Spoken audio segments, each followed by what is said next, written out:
Hello, hello everybody. Welcome to Uncle Bill's Kitchen. I'm your host, Uncle Bill, and oh yeah, this is my kitchen. All right, today is Fat Tuesday. Fat Tuesday, you know what that means. In Poland, they're making up donuts, and not just any kind of donuts. They are milk and yeasty donuts.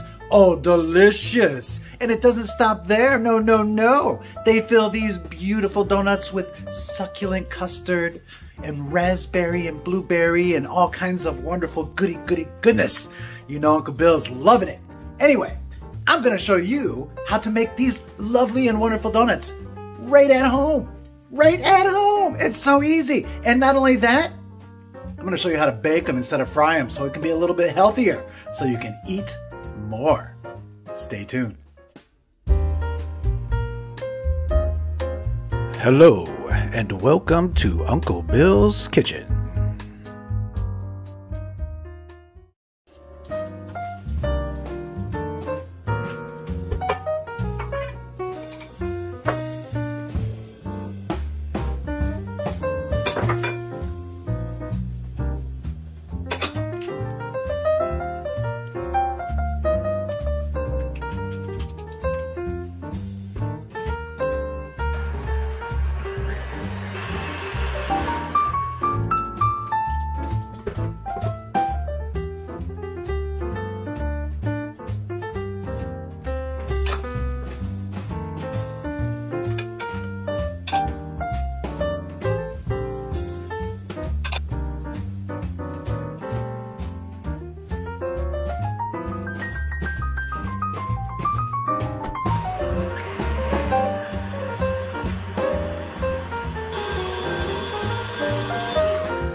Thanks for stopping by Uncle Bill's Kitchen. I hope you enjoyed today's episode. If you did, please be sure to hit that like button. It helps with the YouTube algorithm. Oh yeah, and don't forget to subscribe. It lets you know every time a new episode is coming out, so you won't miss any more than you already have. And if you want to support this channel, become a Patreon. And if you want to buy me a coffee, very simple. Look down in the link in the description below. Take care.